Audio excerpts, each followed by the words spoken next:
जहां नफरत है, जुल्म है, बेरोजगारी है, जहां महंगाई है, वो जुल्म और जबर पर कायम हुकूमत को बदलने का काम अपने वोट की और इत्तेहाद की ताकत के जरिए से कर सकते हैं। और ये ज़रूर है कि नीतीश जी ने अपने कार्यकाल में बिहार को उन्नति दिलाई है।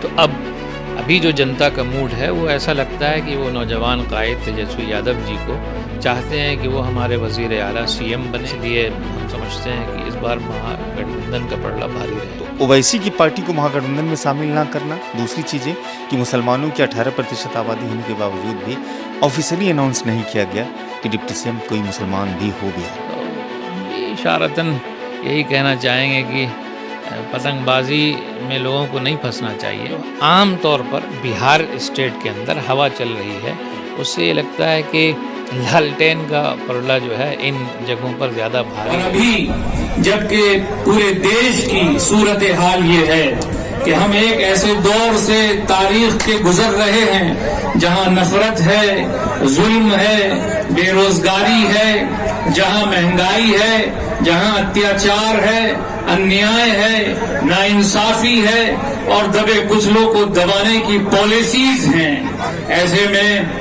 ये मौका है बिहार और बिहार के लोगों के पास कि वो जुल्म और जबर पर कायम हुकूमत को बदलने का काम अपने वोट की और इत्तेहाद की ताकत के जरिए से कर सकते हैं। आपके इंतखाबी हल्के से आपके उम्मीदवार हैं जो 3 मरतबा जिन्हें जिताकर आपने असेंबली में भेजा है। इस दफा मौका है, बल्कि हमें 100% यकीन है कि इंशाअल्लाह आपके ताउन से और आपकी मुत्तहिदा कुव्वत से और एकजुट होकर 100% वोट की ताकत से फिर इन्हें असेंबली में पहुंचाने का काम आप करेंगे। और ये इस दफा वहां के सिर्फ विधायक बनकर नहीं बल्कि मंत्री की हैसियत से इंशाअल्लाह मुंतखब होकर जाएंगे। बिहार में इस वक्त बिहार के विधानसभा चुनाव चल रहे हैं। जाहिर है कि हर लोगों को इस बात की उत्साह और उत्सुकता भी रहती है कि सरकार किसकी बनेगी। हम इसी चीज़ों को जानने के लिए भागलपुर शहर नहीं बल्कि पूरे बिहार का सबसे प्रतिष्ठित खानकाहों में शुमार होने वाला खानका पीर दमड़िया शाह मार्केट भागलपुर पहुँचे हैं। हमारे साथ मोबाइल के फ्रेम में सैयद शाह फखरी आलम हसन साहब हैं, इस्लामिक स्कॉलर भी हैं और सियासत की अच्छी समझ भी रखते हैं। बिहार में एक बार फिर से सरकार को चुनने का वक्त आ गया है और 2-3 दिनों के बाद हम लोग वोटिंग करेंगे। 11 नवंबर को यहाँ पर वोटिंग होगा। नीतीश कुमार ने बेहतर काम किया है, लालू प्रसाद ने भी समतामूलक समाज की स्थापना की है। दोनों के अपने अपने नैरेटिव हैं, उनके अपने अपने सिद्धांत हैं। एक सज्जदा नसी होने के नाते आप बिहार के लोगों को, भागलपुर के लोगों को आपकी तरफ से क्या एक पैगाम या फिर एक सुझाव होगा कि कैसी सरकार चुननी चाहिए, किस तरह की सरकार चुननी चाहिए, किस तरह के उम्मीदवारों को चुनना चाहिए? हाँ, जाहिर बात है कि बिहार में अभी असेंबली इलेक्शन का दौर गुज़र रहा है और उसका पहला फेज़ गुज़श्ता 6 तारीख को इलेक्शन हो भी गया है। अब 11 को आइंदा इलेक्शन होने हैं।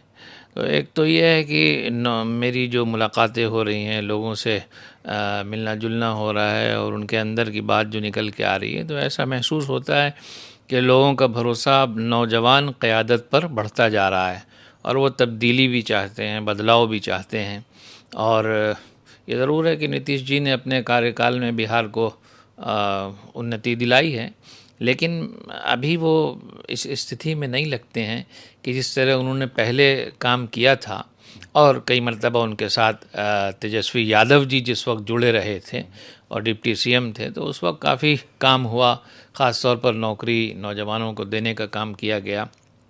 तो अभी जो जनता का मूड है वो ऐसा लगता है कि वो नौजवान कायद तेजस्वी यादव जी को चाहते हैं कि वो हमारे वज़ीर आला सीएम बने और जो तमाम समाज के हर समुदाय को जोड़ करके सामाजिक न्याय के साथ बिहार को और प्रगति देने का काम करेंगे। तो हमको लगता है कि महागठबंधन इस दफ़ा सरकार बनाने में कामयाब होगी। इसलिए हम समझते हैं कि इस बार महागठबंधन का पलड़ा भारी रहेगा। चुनाव से पहले भी खूब चर्चा हुई और चुनाव के बीच में चर्चा हुई। पहले चुनाव से पहले तो ये हुई कि असदुद्दीन ओवैसी की जो पार्टी थी मजलिस, उनको महागठबंधन ने ठुकरा दिया, नहीं लिया। बड़ा गुस्सा मुसलमानों ने भी दिखाया। उसके बाद फिर चुनाव के बीच में ही सीट शेयरिंग और टिकट बंटवारा हुआ। उसके बाद फिर डिप्टी सीएम के तौर पर खूब चर्चा हुई कि मुसलमानों की एक कसीद आबादी है, 17 या 18% है, और सरकार के सत्ता को बनाने में मुसलमान की बड़ी भूमिका रही है और महागठबंधन के साथ हमेशा वो साथ रहे हैं। लेकिन डिप्टी सीएम के तौर पर मुकेश सहनी को बना दिया गया, लेकिन मुसलमान चेहरे को नहीं घोषित किया गया। तो ओवैसी की पार्टी को महागठबंधन में शामिल ना करना, दूसरी चीज़ें कि मुसलमानों की 18% आबादी होने के बावजूद भी ऑफिशियली अनाउंस नहीं किया गया कि डिप्टी सीएम कोई मुसलमान भी हो बिहार का। हाँ, ऑफिशियली या अनऑफिशियली जो भी है, लेकिन लगता है कि इस दफ़ा अगर महागठबंधन की सरकार बनती है तो कहीं ना कहीं मुसलमानों को भी इस ओहदे पर लाने की भरपूर कोशिश की जाएगी, ऐसा हम उम्मीद करते हैं। आपने जो सवाल किया था MIM के बारे में, तो उनका जो चुनाव निशान है वो पतंग है।